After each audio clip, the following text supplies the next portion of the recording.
Ini adalah catatan anak kecil yang menjadi cerita perjalanan hidup. Catatan yang selalu menemaniku, mengisi hari-hari yang penuh dengan cerita. Catatan yang aku tulis setiap saat, di mana aku bisa menuangkan isi hatiku dan akan selalu menjadi bagian dari kehidupanku. Catatan 8. Besok adalah tanggal merah, hari libur yang selama ini kutunggu-tunggu. Setelah beberapa bulan di desa, aku kangen sama nenekku. Makanya ku ajak bapak ibuku untuk berkunjung ke rumah nenek. Untuk mencapai rumah nenek, kami harus naik angkutan umum sebanyak 2 kali. Ternyata bapak ibu juga sudah kangen sama nenek. Makanya kami sepakat besok pagi untuk pergi mengunjunginya. Pagi ini aku dan adik-adikku sudah mandi dan siap untuk berangkat ke rumah nenek. Dengan membawa pakaian secukupnya dan beberapa oleh-oleh buat nenek.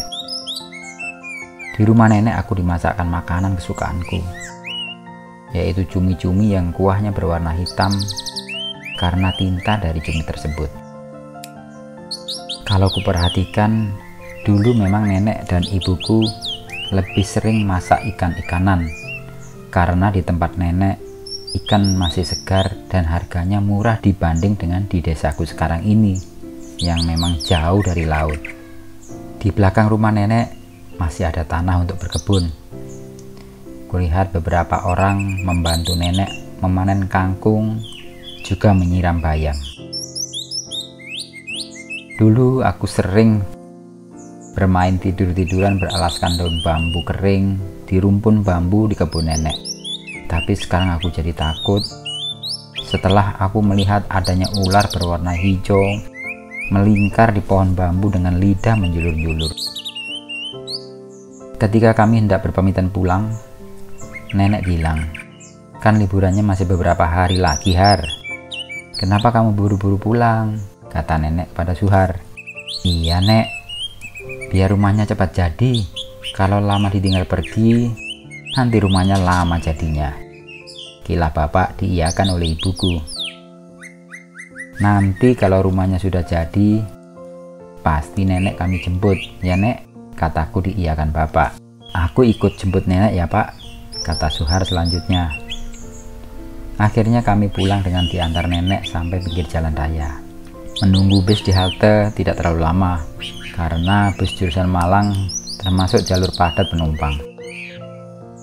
Karena hari ini merupakan hari libur, bus yang kami tumpangi syarat dengan penumpang, dan kami tidak kebagian tempat duduk. Sesampai di dekat tempat wisata Kebun Raya Purwodadi, bus menurunkan beberapa penumpangnya. Ibu mendapatkan tempat duduk di belakang berdua tono, sedang bapak dan aku tempat duduk paling belakang. Sekitar 50 meter berikutnya, bus berhenti untuk mengangkut beberapa penumpang lagi, yang mengakibatkan penumpang berjejal. Suhar diajak duduk sama ibu, dia tidak mau. Dia maunya duduk di kursi sendiri. Dan ketika sudah mendekati kami harus turun, ibu sudah memanggil-manggil Suhar. Tapi beberapa kali dipanggil, Suhar tak kunjung menyahut, apalagi datang. Terpaksa ibu berdiri untuk mengajaknya menuju belakang, karena sebentar lagi kami akan turun dan pindah kendaraan melanjutkan perjalanan pulang. Ternyata ibu tidak menemukan keberadaan Suhar. Dipanggil-panggilnya tak kunjung menyaut. Akhirnya ibu menyampaikannya kepada bapak bahwa Suhar tidak ditemukan. Wah, kami jadi bingung. Di mana Suhar berada? Bus yang seharusnya menurunkan kami sebelum pertigaan akhirnya tetap melaju menuju terminal Kota Malang tanpa henti. Sesampai terminal Kota Malang, aku dan bapak bergegas jalan menerobos penumpang yang berdiri di tengah lorong di antara kursi-kursi untuk mencari Suhar. Tapi bapak tak menemukannya. Kulihat bapak panik. Akhirnya kami berbagi tugas. Ibu menjaga pintu belakang, sedang bapak menjaga pintu depan. Aku yang di tengah-tengah berdiri di antara penumpang tak bisa bergerak. Sesampai terminal bus, para penumpang turun bergantian. Bapak segera turun menjaga pintu depan, sedang ibu langsung turun menjaga pintu belakang. Ternyata aku tidak bisa mencari Suhar karena terdorong penumpang lainnya yang badannya besar-besar. Hingga aku turun di depan ketemu bapak. "Loh, kamu kok sendirian? Apa tidak melihat Suhar di dalam?" kata bapak. "Aku tidak bisa melihat Suhar, Pak, karena penumpang sangat padat." Setelah penumpang habis, bapak segera masuk kembali ke dalam bus dan menemukan Suhar sedang tertidur di kursi sendirian. Sampai rumah hari sudah sore. Udaranya terasa sangat dingin karena kami habis dari tempat yang panas. Aku langsung mengambil sabun mandi dan melingkarkan handuk ke leherku serta berlari menuju kali untuk mandi bersama teman-teman. Padahal ibu pernah berpesan padaku agar tidak usah lari kalau berangkat dan pulang dari kali karena jalanannya sangat licin dan terjal. Ibu khawatir kalau aku terpeleset jatuh ke jurang. Dari atas di mana aku berdiri, terlihat teman-teman sudah ramai adu cepat berenang melawan arus sungai. Sesampai aku di pinggir sungai, aku segera melompat sambil melakukan salto di udara sebelum akhirnya jatuh ke air dan diikuti teman-teman yang lain. Semalam nginap di rumah nenek yang ramai, ternyata terasa sekali perbedaan dengan suasana di desaku. Malam ini sangat sepi. Tidak ada terdengar anak-anak bermain di teras rumah. Di jalan sesekali terlihat sorot-sorot lampu sepeda ontel 1, 2. Malam semakin larut. Kulihat sebuah obor di gerobak dorong yang mengangkut balok kayu untuk dibawa ke kota. Setelahnya gelap kembali. Aku takut ketika mendengar burung malam hinggap di pohon sukun samping rumah, terbang dan hinggap di pohon asem seberang jalan. Suara jangkrik melengking seperti tak terusik. Begitu juga dengan katak bersautan menjadi musik rutin di malam hari. Kulihat sinar biru kehijauan dari kunang-kunang di atas sawah samping rumah, terbang dengan sinarnya yang berkedip-kedip ke sana kemari. Sedang suara orong-orong yang memekakkan telingaku tanpa henti dan tokek pohon asem seberang jalan membuat suasana malam terasa semakin sunyi. Tiba-tiba terdengar suara kentongan dipukul bertubi-tubi, bersautan, semakin ramai, dan terdengar di jalan orang berlari berteriak, "Tolong! Rampok! Rampok!"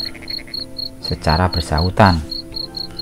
Di kampungku, setiap rumah dan pos ronda pasti tergantung sebuah kentongan.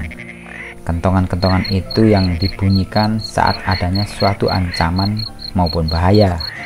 Ritme pukulan kentongan ada aturannya loh. Masing-masing mempunyai isyarat tertentu, seperti adanya pencurian, perampokan, pembunuhan, dan kebakaran. Masing-masing memiliki ritme. Jadi tidak sembarangan memukul atau membunyikan kentongan. Dan yang terjadi malam ini, hampir seluruh rumah membunyikan kentongan dengan cara pukul ritme yang sama. Aku mengintip lewat lubang jendela. Banyak orang berlari membawa senjata. Ada celurit, ada pedang, tongkat, dan bambu, serta sorot lampu senter menerangi menembus setiap sudut kegelapan malam itu. Dan dengan senter di tangan kiri serta besi di tangan kanan, bapak segera keluar rumah bergabung dengan orang-orang di jalan. "Jangan keluar rumah, Bu. Tolong pintunya dikunci ya," kata bapak berpesan pada ibu. "Ya, Pak. Hati-hati," kata ibu khawatir. Terlihat bapak bergabung dengan orang-orang di jalan. Lampu senter menyambut kedatangan bapak guna memastikan bahwa yang datang adalah orang yang dikenalnya. "Ayo Mas, jangan sampai kita berpencar. Perampoknya ada sekitar 5 orang loh. Ada yang bawa pistol dan golok," seru seseorang sambil mengkomando untuk berjalan menuju ke arah sekolah. Sepi, hanya tinggal sorot-sorot lampu senter berseliweran dan terdengar suara tembakan. Malam semakin mencekam. Habis itu sepi, tak ada suara maupun sorot lampu senter lagi. Aku masih mengintip kegelapan jalan depan rumah dan sepi dari lubang jendela. Tiba-tiba, dar dar dar, suara peluru membelah malam ini. Dan tak lama kemudian terlihat lagi sorot-sorot lampu dan orang berlari ke arah timur dikejar sekitar 5 orang. Malam ini tegang sekali. Dadaku terasa deg-degan di situasi begini. Sepi lagi hingga beberapa menit dan aku masih tetap mengintip keluar. Tiba-tiba terdengar suara derap kaki lari lewat samping rumah menuju ke belakang. Jangan-jangan itu perampoknya, batinku. Kulihat ibu memeriksa kunci-kunci pintu dan grendel jendela dengan seksama, seraya mengambil sebuah tongkat yang terbuat dari kayu untuk berjaga-jaga. Tiba-tiba terdengar pintu belakang ada yang mencongkel. Ibu mengintip lewat celah pintu kamar dan segera mengajak aku dengan mengendap-endap sambil membawa tongkatnya. Kami masih diam menunggu. Rupanya orang itu kesulitan mencongkel pintu. Tak lama kemudian, beralihlah ia mencongkel jendela samping rumah. Aku segera mengambil alat semprotku yang terbuat dari bambu yang biasa aku buat perang air dengan adikku. Dengan rasa deg-degan, aku berjaga di balik jendela. Walaupun ibu berusaha melarangku, tapi aku tetap berjaga. Aku harus berani. Aku ini anak bapak yang mantan gerilyawan perang kemerdekaan. Aku pasti bisa atasi ini sendiri. Orang di luar mengkorek-korek mencongkel jendela besar yang bergisi itu dengan perlahan. Aku yakin dia tidak akan bisa membukanya. Kami menunggu dengan tidak sabar. Akhirnya ibu memutuskan untuk memukul jendela besar itu dengan tongkatnya. Dok, dok, dok.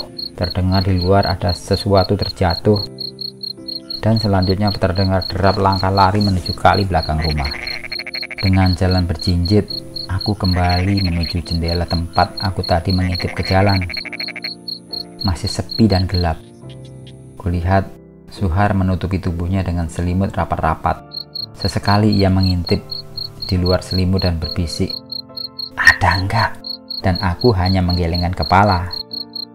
Tiba-tiba jauh terdengar suara dar dar. Adikku takut dan beringsut mendekati ibu. "Bu, suara apa itu? Seperti petasan ya?" kata Suhar berbisik. "Bukan. Itu pasti suara orang menembak. Mudah-mudahan tidak ada orang di kampungku yang tertembak." "Sudah malam. Ayo pada tidur," kata ibu kelihatan gugup. Dan aku segera beranjak naik ke tempat tidur. Tapi aku tak ingin tidur. Aku mau nunggu bapak pulang. Bagaimana kisahku selanjutnya ya? Ikuti kisah selanjutnya di catatan 9.